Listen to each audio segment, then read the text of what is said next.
How easy is it for you to be able to carry on with this project, Sharon? Still a big challenge for me, really. Talking about mental health, what do people tell you? What do you learn from the people about their awareness about this problem of mental health? When we use English, they don't understand it. What exactly do you do for them to help them overcome the challenges that they might be facing in terms of their mental health situation? Teaching them about mental health for them to know. And what is inspiring you to keep on doing what you're doing? You're quite young, you're 23, and you are really doing this great job. You need to be celebrated. Huh? Thank you so much for what you're doing. But what is inspiring you to do this? So I think that passion, everything that inspires me came from that. Through the power of internet, we can connect anywhere. There are people listening to you now from the US, from the UK, from China, from Japan. But by listening to your story, they can do something with themselves. We support each other. When it comes to, like, on Monday we have an outreach, a school outreach, we use our money from our pockets.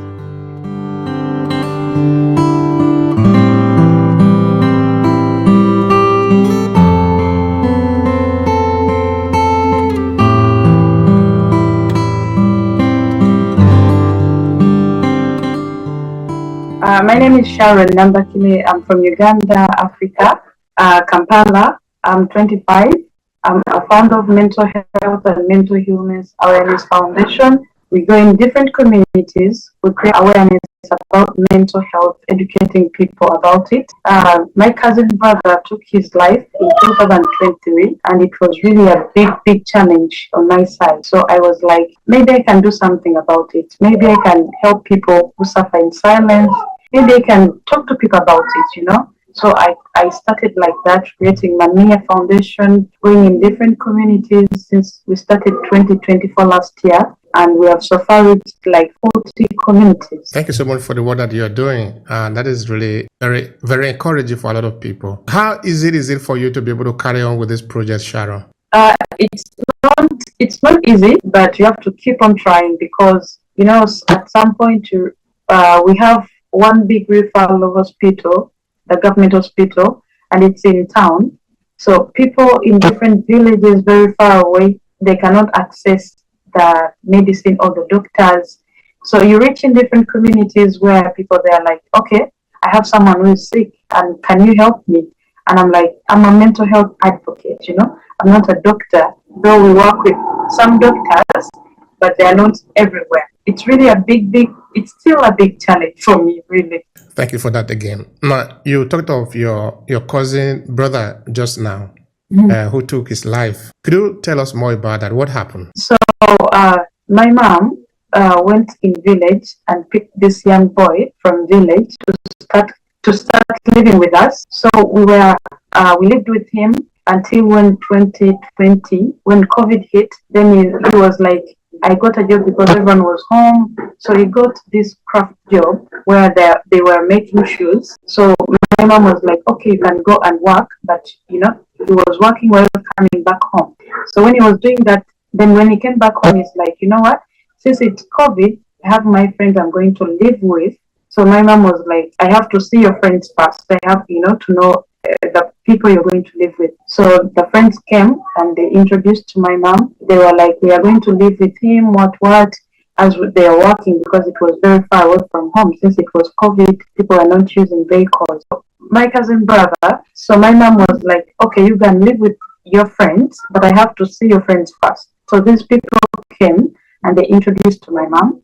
So she was like, you go and live with them because it was COVID and people were not using vehicles. So he started living with them, with the friends as he was working. And on weekends, he could come and visit us. So it was last year when the friends called us. I'm the one who picked the phone. I was home. So they're like, you know what? Your cousin brother took his own life. And I'm like, what happened? He was a good boy. He was still young. And, he was very, very good and a sweet person. So I had to call the family, the dad of the boy, so that we can confirm everything. So when we called and they're like, yes, it's true, because they called them first before calling us. So it happened like that. Then they went. My mom, they went in the house where the boy hung himself up, and they had to see him. Me, I did not. I couldn't go. I didn't want to see that.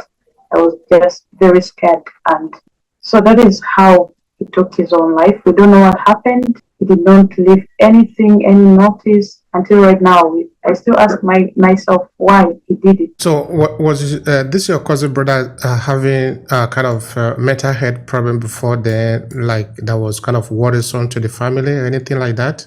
Trust me, I cannot tell because me too, knowing about mental health, I knew it last like 2023 when he took his own life. I never knew about mental health. I never knew until when he took his own life. Then I went on Google and I asked that question: why do people kill themselves or they be in that state? And then I landed to this topic, mental health. That is how I knew about mental health. All right, that is really challenging. Now, when you go around now in Uganda talking about mental health, what do people tell you? What do you learn from the people about their awareness about this problem of mental health? So these people, many of them, they are like me because you're reaching into a community where you start talking about mental health. When we use English, they don't understand it very well. But when you translate it into Luganda, it's called Luganda, our language, and they're like, oh, I've been like that. I have someone who is like that. How can you help me, So they have this, they don't know about the mental health because we don't have that lesson in schools. So you just go up and you figure it out yourself. All right. Thank you so much for that. Now, what exactly do you do for them to help them overcome the challenges that they might be facing in terms of their mental health situation? Okay. So according to my situation, when I sat down and I'm like, I never knew about mental health until 2023 when I'm older. So I was like, I cannot take them to the hospital right now because I'm just starting. But the only thing I can do right now is to making them being aware, teaching them about mental health for them to know that when I'm feeling like that, who can I reach out to? When I'm into this state, this is it, this is that. So that is what we do, is to educate them about mental health. Did you have to undergo training yourself to be able to learn about, because you just query Google, what is mental health? That was when you learned about it for the first time. So what did you have to do to learn more about it so that you can share with other people too? When I went on Google and they gave me this topic, every day I had to go on Google to read about it. So I reached a point when I felt like, no, I'm not getting it very well. So as I was starting to do mental health awareness, I went on my WhatsApp, on my status. Every day I can put something about mental health. So my friend saw me and the friend was like, you know what, Sharon, you're doing a great job. I have someone in Botanical Hospital. It's the biggest hospital we have for mental health. I have my friend in Botanical. Maybe you can talk to her and you see. Maybe she can help you, something like that. I was like, oh, every time I needed someone, I have to, like, I felt like I want to sit with a doctor to teach me more because I felt like I know better, not really. So I approached this woman and then she helped me to give me another doctor who had time for me. So I had to pay some little money every time I go there for them to sit with me and to teach me. That is good. And for how long did that have to go? And I used to go there now to learn from them because we all need somebody to teach us. We don't always know everything from the beginning. Yeah.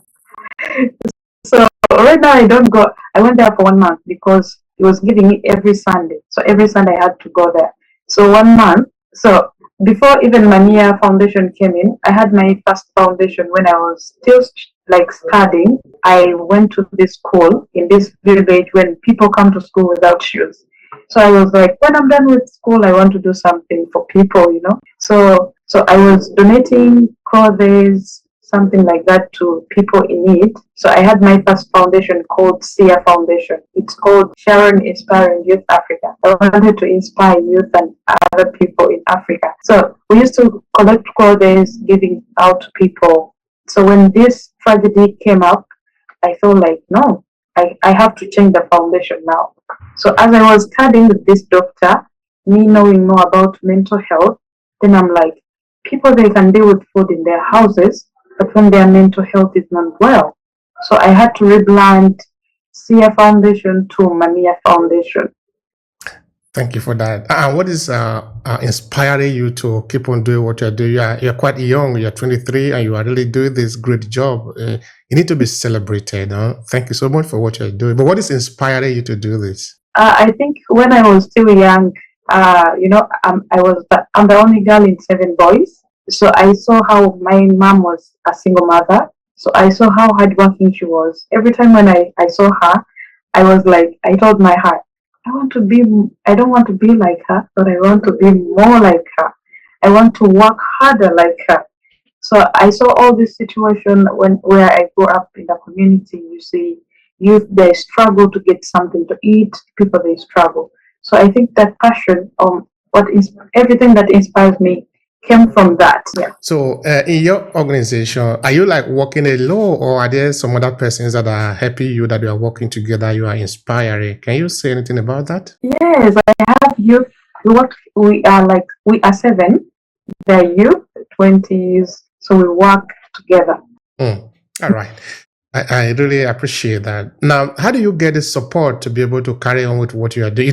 Why I'm asking you all these different questions is that there are many other young people like you, because now this is not just in Uganda, this is international. No? Many people that are going to be listening to you, they have never been to Uganda before. They don't even know what is Uganda. So, but they must still learn from your story, because that is what the world have become today. Through the power of internet, we can connect anywhere. There are people listening to you now from the US, from the UK, from China, from Japan. But by listening to your story, they can do something with themselves, you see. So this is why all these are really very going, and why it is important to share our story. So what is there any kind of a way that maybe people are giving you support in terms of finance to be able to carry on with this project? So, when I was done with Maya High School, I started working for online TVs. I've been into online TV since 2018. Yeah, so I've been working like that. So, for my last online TV, my boss tried to sexually harass me. So I'm like, I'm not doing this anymore. I quit. So I started my online TV. So I tried getting adverts for people from different people. But when 2023 hit, I lost interest in my favorite thing I love doing, presenting, because I can wake up anytime and my creativity, I lost it. So I was like, now what am I going to do? Because last year I had my saving. Last year, yeah, it's when we registered the foundation. I had my saving. I had to use all of it because I had the passion for the foundation. So I used all my saving to start to register the foundation. All of it because it was from CRTV. CRTV. So I had to use it. I can't lie you, for now, my brothers, they support me. And the people I work with, these 7 people, they're youth, we support each other. When it comes to, like, on Monday we have an outreach, a school outreach, we use our money from our pockets.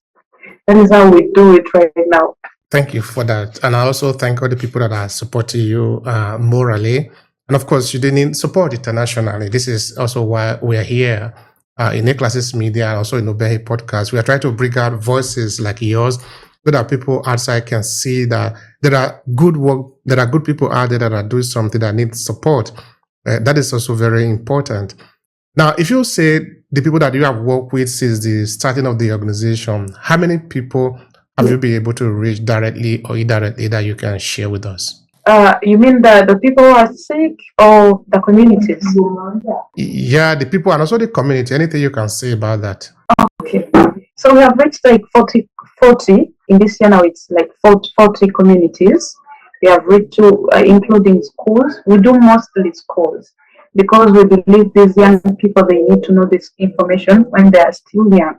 They don't need to know it when they are older, So we have reached like 40 communities. And when it comes to communities apart from schools, within this year, on 1st February, there is a village called Kayunga. It's Deepin village. We had 123 women and 29 men coming for the mental health session. I loved it. So in this village, there are people who are really sick. Even I felt really bad. They're still calling me up to now. They want help. So these people, they have children. We found like 12 children. They were sick. So they asked for help. How can us help them? Remember, we are not yet there because we have a picture of building a big rehabilitation center in the future to help people, So these people, they really need help. But at some point, you cannot help them for now. But what you can do is to create ways of helping them, talking to doctors in the Botanic Hospital, how they can help them. But remember, they are deep in village, very deep in village. They have to use transport if that patient is not admitted. It's really sad. Yeah, it's sad. It's sad. Now, within Uganda, are there maybe some help that are on the way that you can tap into? Maybe a government agency that are helping organization like you that might be able to give you support so that you can then be able to also help people that are in need, like the village that you are not just making mention of just now, that need help, but you cannot help them because you cannot give what you don't have because you don't have the resources yet. But I'm saying within Uganda as a country, are there some institutions that are helping people like you so that you can also help other people? Of course, there are very many. So I try to reach out, writing. From last year, I've been writing to different people, to different organizations, so that they can come in and we collaborate with partners so that we can help. But no response yet. All right. Now, what is your favorite way of reaching out to the people in terms of maybe when you need something, you need even support? For example, in the project that we are currently working on, which is about creating awareness about tourism, group tourism, we are reaching out to people to also ask them information because we don't know everything. We never should know everything. So we all need to reach out to people. So what is your way as an organization of reaching out to people with your message? With my message, for different organizations, that is first time is to write for them. If I cannot reach them physically, I have to write to them, and you say. All right. Thank you so much for that. I know that you have talked about maybe building a big rehabilitation in the project in the future. Can you talk more about that in terms of the dream that you have for the future? Okay, because when I see this one big hospital in Uganda, and I feel like people they cannot access it every time, so I was like, maybe I can create a big rehabilitation center for people who cannot, not only in one place, but I want it to be in different communities because that is everywhere people are sick or mentally disturbed. So that is the dream. Thank you so much for that. So if people want to reach out to you, people want to help you, because I really ask people to help project like this. If you are an African in the diaspora and you see a person like Sharon doing everything she can, she has saved her little money and she's putting it in this project because she believes in it. If you want to help her, please reach out to her. She's there doing the work within her village, helping people that look like her that are in difficulty. She's not doing it because she have all the money in the world. She have love for her people. That is why she's doing it. So we ask you, if you are hearing what she's doing, reach out to her. Send support to her so that she can keep on doing what she's doing, so that they will be able to build this big rehabilitation to help their people. That is what we are asking for. So Sharon, how can people reach you to help you and to work with you? So first it's an email. It's maniafoundation@gmail.com. All right. So what would be your final message here to conclude this conversation? I love that. You're not alone. I love telling people like they are not alone, even if sometimes people they feel alone, even if they have people like my cousin brother. We were there for him, but we never knew what was going on in his life. So I always tell people that you're not alone, and you talk about it. If you have something that is bothering you, you talk about it and hold on. Have a best friend. Have your friend you can talk to, even if it's not your mom, anyone you feel comfortable with. Thank you so much. Thank you so much for that. I really appreciate that. So keep on doing what you're doing. Yeah, you will be able to help people and you'll be able to also help yourself in what you're doing. So thank you very much for what you are doing and never stop. Okay.